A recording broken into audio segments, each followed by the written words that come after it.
দেশে কিন্তু একটা বড় ধরনের জনসংখ্যার যে বৈশিষ্ট্য এটাকে বলা হয় জনমিতি বা ইংরেজিতে ডেমোগ্রাফি। ডেমোগ্রাফির একটা বড় ধরনের পরিবর্তন ঘটে গেছে, বড় ধরনের পরিবর্তন ঘটে গেছে এবং তার সাথে যদি আপনি তাল মিলাতে না পারেন আপনি হোঁচট খেয়ে পড়ে যাবেন। ও ডেমোগ্রাফি হোঁচট খেয়ে পড়বে না। সেটা কি?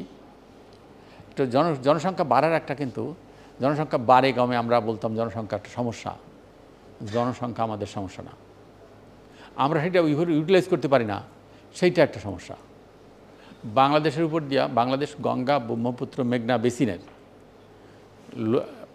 লোয়ার প্রান্তে আমাদের উপর দিয়া কিন্তু এই টোটাল গঙ্গা ব্রহ্মপুত্র মেঘনা এই তিনটার পানি আমাদের উপর থেকে প্রবাহিত হয় এবং আমরা সেই যদি পানি আটকাই রাখতে পারতাম তাহলে বাংলাদেশ 15 ফুট পানির নিচে থাকতো।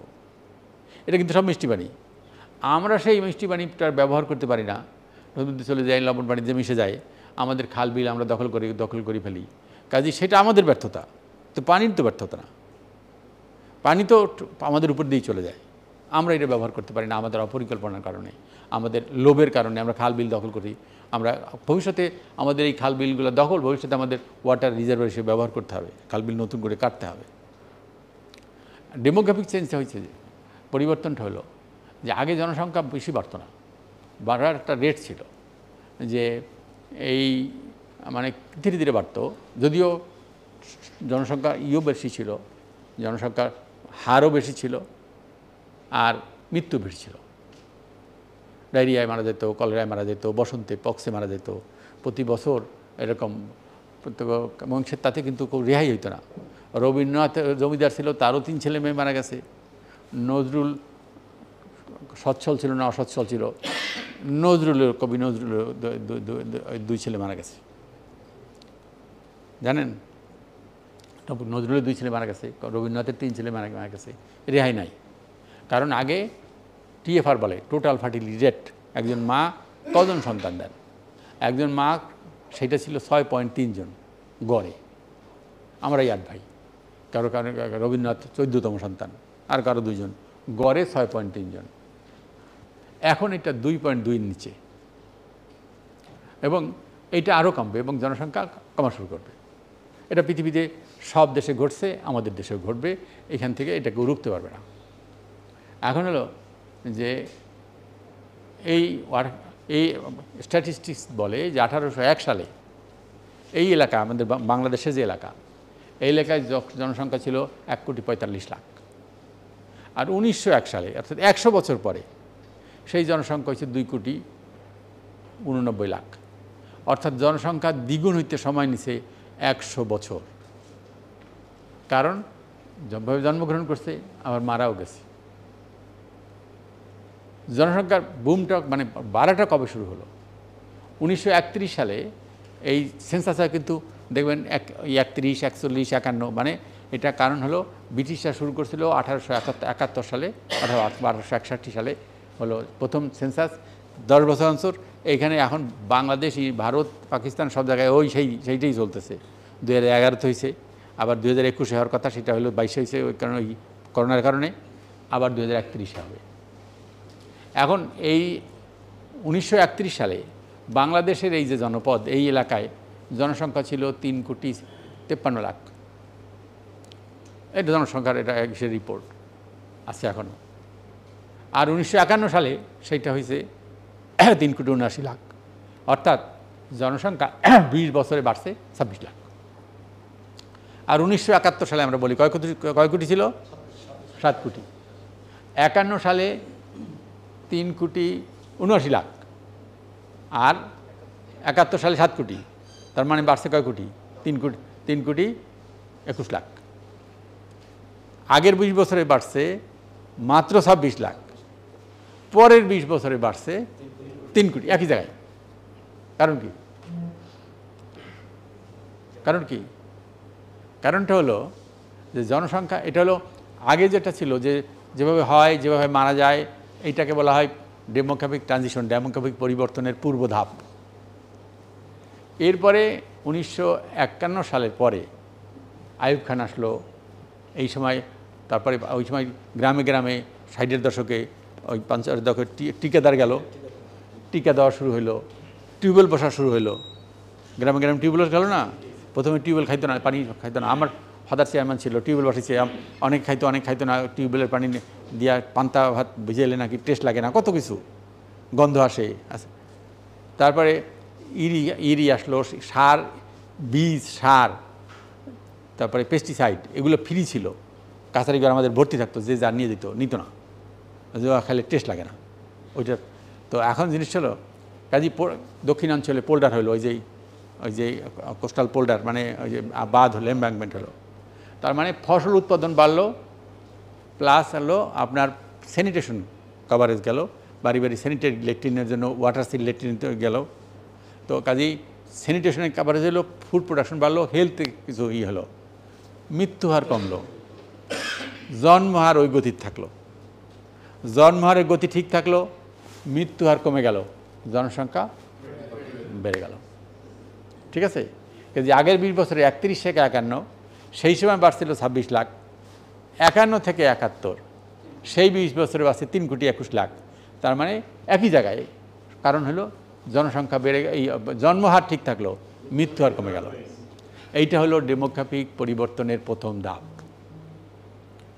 ডেমোগ্রাফিক পরিবর্তনের দ্বিতীয় ধাপ শুরু হলো 80-র দশক থেকে।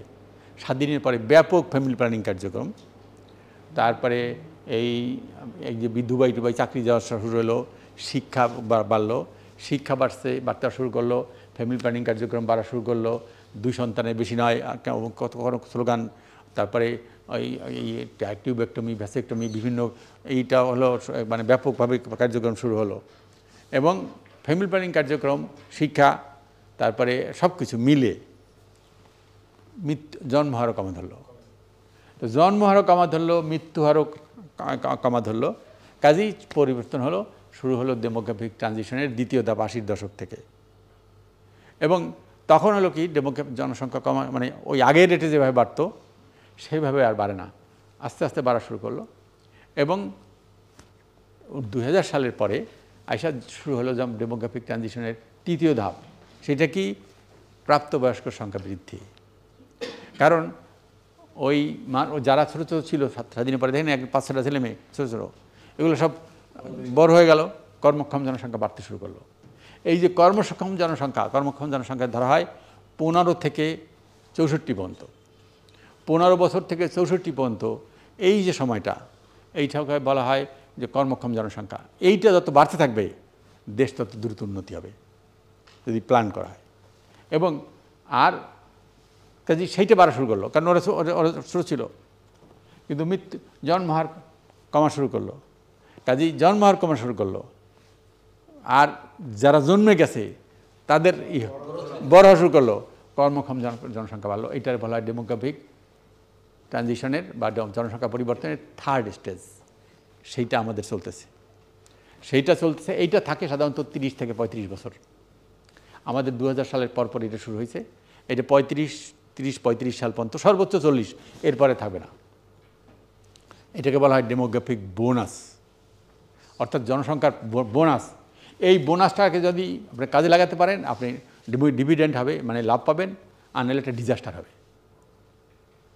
মানে ডেমোগ্রাফিক এইটা কাজে এই সময়টা কাজে লাগাতে হবে আপনাকে। এই কর্মক্ষম জনগোষ্ঠীতে যদি কাজে লাগাতে পারেন, একটা পরিবর্তন হবে। না হলে আপনি যদি কাজ না আরও লাগাতে পারেন, এরা কিন্তু বুড়ো হয়েই যাবে এবং শিশু জনসংখ্যা কমে যাবে।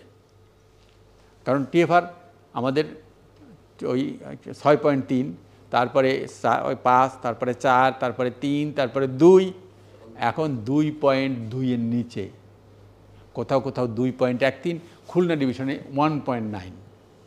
খুলনা ডিভিশনে আর জনসংখ্যা বাড়বে না। রাজশাহীতে 2.1, রাজশাহীতেও বাড়বে না। রংপুরেও 2.1, রংপুরেও বাড়বে না। রিপ্লেসমেন্ট লেভেল 2-4 জন বাড়বে। জনসংখ্যা কিছু বাড়বে সিলেটে এবং চিটাং ডিভিশনে, তাদের 2.6। এবং এই যে এইটা চলতেছে, এবং এইটা যে দৃশ্যমান হয়, দেখেন আমাদের 71 সালে আমাদের সে পাকিস্তানের জনসংখ্যা কম ছিল না, কম ছিল। ওদের সিটের জন্য 300 সিটের 150 ছিল না, আমাদের 169টা, আর ওদের ছিল, হ্যাঁ 24 না 169 পরে ওদের ছিল 131টা বোধহয়। তো এখন হলো কারণ হলো ওদের জনসংখ্যা ছিল 5.5 কোটি। ওদের জনসংখ্যা কত জানেন এখন? হ্যাঁ, কারণ ওদের টিএফআর এখনও 3.5। আমাদের ওদের হলো 3.5, আমাদের প্রায় ডাবল। ওদের জনসংখ্যা খুব বাড়তেছে। এখন জিনিস হলো কমবে এক সময়, কিন্তু জনসংখ্যা খুব বাড়তেছে। চীনে জনসংখ্যা ওই যে 1 সন্তান নীতি ছিল, এখন চীন যখন বুঝতেছে চীনের গ্রোথ যেভাবে ছিল এভাবে নাই, ফল করা ধরছে। আমাদেরও জনসংখ্যা এই যে আমাদের প্রাইমারি, কিন্তু যারা ফিল্ডে খোঁজ নেবেন প্রাইমারি অনেক, কিন্তু প্রাইমারি ছাত্র নাই। এখন গভর্নমেন্ট ডিসিশন এসেছে 2টা প্রাইমারি 1 করবে, 2টা প্রাইমারি 1 করবে। ভবিষ্যতে বহু স্কুল কলেজ বন্ধ হয়ে যাবে। 2011 সালে সেন্সাস আমাদের চাইল্ড পপুলেশন মানে 0 থেকে 14 বছর, এই চাইল্ড পপুলেশন ছিল আমাদের 34.5% 2011 সালে। এই যে গত সেন্সাস গেল 21-টা 22-এ গেল, সেইটাই নামছে 28.4%, 6% কমে গেছে। এদের প্রজেকশন হলো 2031 সালে যে সেন্সাস হবে এটা 21-এ নামবে, এবং 2041 সালে যে সেন্সাস হবে এটা 17-তে নামবে। তখন গ্রোথ 41, এরপরে আমাদের গ্রোথ মাইনাস হয়ে যাবে। অর্থাৎ আমরা যা ডেভেলপমেন্ট ওই 41 সালের পরে বা সর্বোচ্চ ওই এরপরে খুব বেশি করতে পারবো না। আমাদের গ্রোথ এখন যেমন আমাদের জিডিপি গ্রোথ আছে 6, 7, 8 উঠছিল, কাজেই এই করোনার আগে 8 ছিল, এখনও বোধ হয় ওই 6, 7 ওই করোনার ওই মুদ্রাস্ফীতি যুদ্ধের কারণে, আনলে আমাদের এখনও 7, 8 থাকার কথা। এবং এইটা বেশি দিন চলবে না, 31 সাল পর্যন্ত হয়তো চলবে, তারপরে আস্তে আস্তে কমা শুরু করবে। 41 সালের পরে আমাদের গ্রোথ মাইনাস হয়ে যাবে। তো 41 সাল মানে আইছিল 24, কয় বছর আছে? 17 বছর। আজকে থেকে 17 বছর পরে আপনার গ্রোথ মাইনাস হয়ে যাবে। যা ডেভেলপমেন্ট এর মধ্যে করতে হবে, এরপর আর করতে হবে না। এবং 41 থেকে 50 এই সালটার মধ্যে জনসংখ্যা এই লেভেল থাকবে, এরপর কমা শুরু করবে। ইউএন ডেমোগ্রাফিক প্রজেকশন হলো 2041 সালে 2100 সালে আপনার জনসংখ্যা হবে 16 কোটির নিচে, এবং 2041 সালে আপনার চাইল্ড পপুলেশন হবে 17%, আর বার্ধক্য লোক, বুড়ো লোক এর সংখ্যা হবে 22.5%। তার মানে যারা আয় করবে, এখন যারা আয় করতেছে তারা বুড়ো হয়ে যাইতেছে। 2041 সালে আপনারা সব বয়স্ক এসে যাবেন তখন।